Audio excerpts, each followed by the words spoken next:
BioWare, one of my personally favorite slop companies out there, on the verge of going bankrupt literally any single moment now. The company that brought you absolute bangers like Anthem, Andromeda, and who can forget now?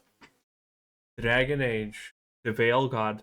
Did you establish your trans identity? I sure as hell did not. Why would I give that company my money?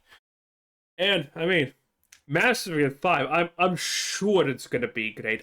I'm so sure. Maybe you're one of those people who are currently thinking, well, it's not that bad, Quasar, you know what? I heard that the ending of Dragon Age Railguard wasn't actually that bad.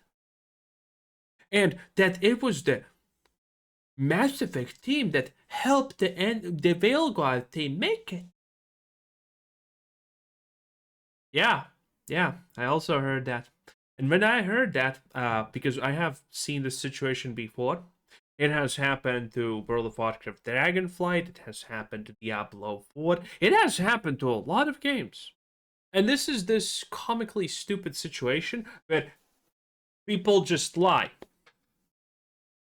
People say, oh no, the game actually gets good after 40 hours in New Game Plus 5. Literally, by the way, unironical text from the Starfield Defenders. So, you know, that's going to be a 10 out of 10.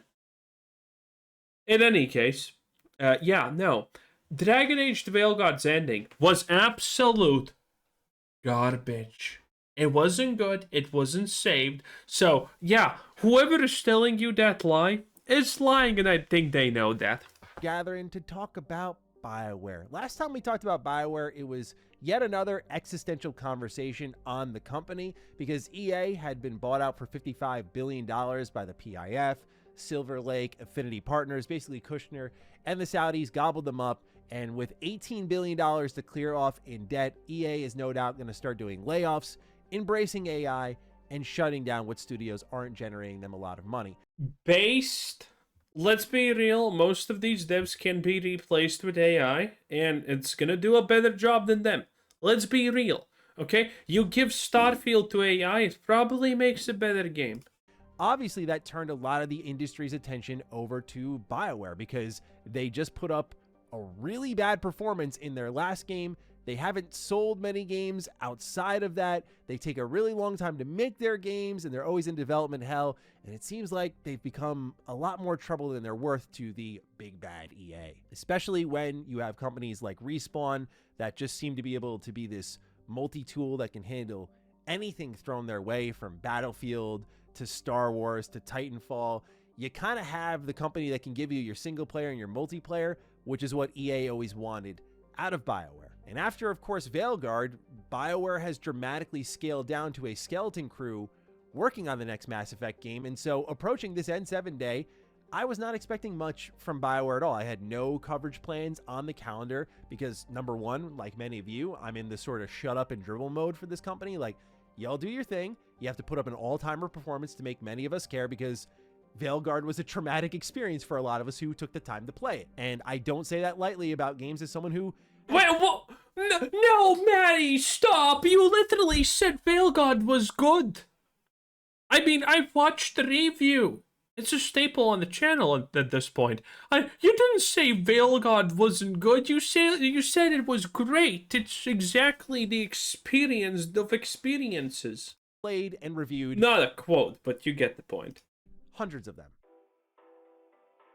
However, there's been two comments out of BioWare with this N7 day that I have to say did catch me off guard, that they actually went out there and addressed these certain things. One is more implications on the future of the franchise as a whole, which I was surprised to see them talk about at all, especially with such a level of certainty.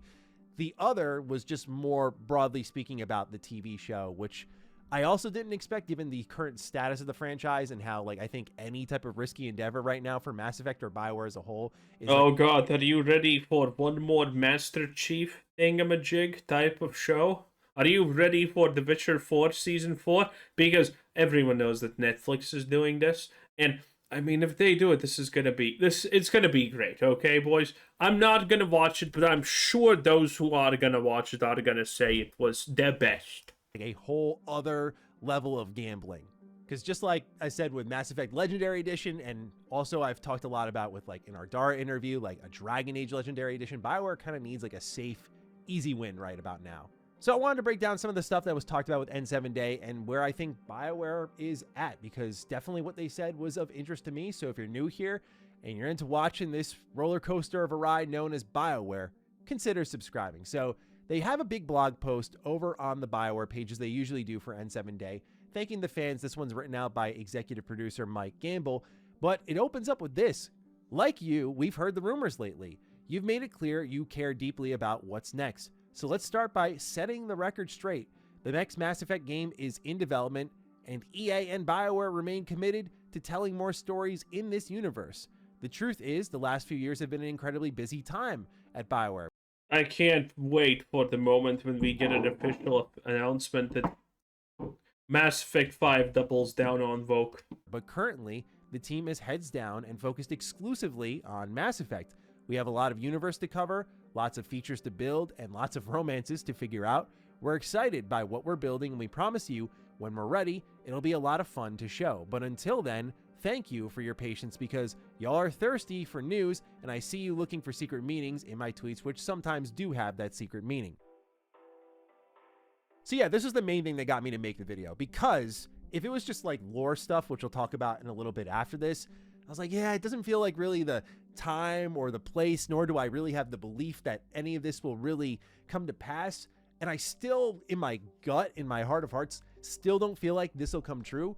But for BioWare to come out and be like, EA and BioWare are committed to this, I think does say a little something. Like, we're talking about in a post-buyout world, but at the same time, like, how much can you trust what they say when we have Xbox trauma to reflect on? The amount of times Xbox has said one thing and then another thing has happened is living rent-free in my head, where I look at this and I'm like, okay, I mean, I've already replaced BioWare in my head with a bunch of other developers, so I'm just curious to see if they can land the plane and can even get the next Mass Effect out. Like, we already have Exodus on the way, which is no doubt, I think. I have talked about Exodus so much. Even, listen, go watch any of my Exodus videos. Even when I try to be at least this much hopeful about Exodus, Exodus is gonna be woke slop. Like, everything about Exodus, from the character design to the setting to the companies behind it to the literal everything, Exodus just looks like woke slop. And I'm being generous, honestly, when I just call it slop here. It's gonna be... Exodus is on its way to be at least 2 times worse than Veilguard. That's how bad Exodus is currently looking. Nothing about this game looks good. Going to be the Mass Effect follow-up we've been waiting for.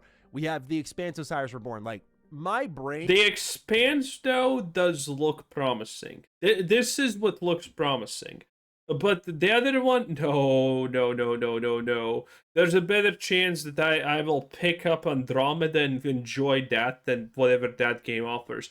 But the Expanse does look good. In the terms of needs for Mass Effect, it's already taken care of, and it's put a ton more pressure on BioWare than they already had to deliver. And I mean, even if that wasn't the case, just after Veilguard just being given another chance, it's like, okay, you really better figure it out now. But I think the truth is that if EA has a choice between clearing the $18 billion off their books and getting the deal done and getting a ton of people paid, or keeping BioWare and Mass Effect afloat, I think we all know what the obvious, easy choice for the execs to make would be. The one thing that I think is potentially working in BioWare's favor is that they're an extremely small team right now. They are likely not demanding... Oh boy, that is a Fable tier cope right there. Oh, it's actually good that the game has been in development for 12 years. Most good games have been in development for 12 years. Oh, it's actually good that everything that you see about this game looks bad. The Fable cope is gonna be legendary, okay? And this is kind of partially getting into the levels of Fable cope. A lot of budget at this moment in time, which could put them in one of 2 positions. It's kind of like we've talked about, again, we'll go back to Xbox with companies like Double Fine or Compulsion or Ninja Theory, where You look at where Xbox is going in the terms of chasing like big name franchises, your Call of Duty, Minecraft, Forza, maybe Fallout, all these big names, right? And so one of two things can happen. Those smaller developers are like, why do we even have you? Get these smaller teams off our books and let's divert our resources entirely to the things that make us money. Or again, if you're making billions of dollars like an EA or a Microsoft, then they are sometimes too small for you even to really notice on the sheet. So it's possible BioWare is just like nimble and small enough where they might just eke on by. But part of me is like not really buying it fully, especially because eventually it's not even going to be EA's call. It's going to be the new ownership's calls. And they're going to be like, all right, let's check out this Mass Effect. What do you got for us here? So EA is just committed to BioWare on a level that I think has surprised all of us for all of their flaws. Like I think there's been a million times where we all thought, certainly they're going to... EA doesn't have anything else left. That's why EA is committed to BioWare, because EA legitimately, like, their sports franchises are going down the drain slowly. There's a lot of things, and the fact that this is undeniable is the fact that EA got bought out. Companies that are doing good do not get bought out unless they're doing super good and it's clear and they're at the early stages where, you can dish out a couple of million and then potentially gain like 100 million easy. But these are companies that were doing good and now are doing poorly.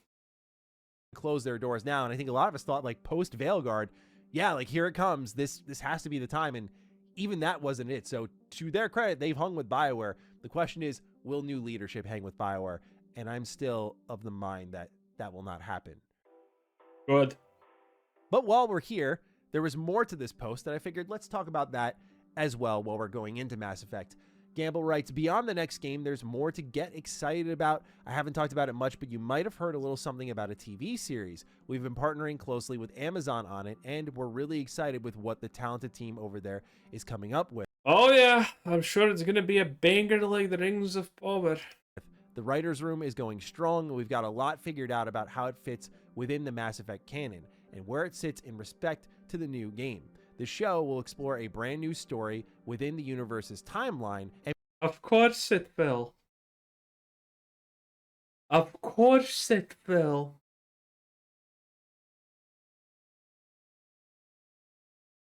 Will be set after the original trilogy. It won't be a retread of Commander Shepard's story because, after all, that's your story, isn't it? Discovered on the Mass Effect Reddit, the Mass Effect TV show production is set to begin in the fourth quarter of next year, so we're still a ways away from this one. I have to say, this is actually good news to me. Wait, what the hell was that? Producer Karim Zreik, Ari Arad, Michael Gamble, Emiru, of writer-producer Daniel Chasey, showrunner Do Young Arad? Do I dare to Google any of those names? Okay, let's Google Daniel Casey. Okay. Daniel Casey. Daniel Casey is an English actor. He is best known for playing Diaz Gavio Broy in the original of DCI Tom. What the fuck does any of this mean?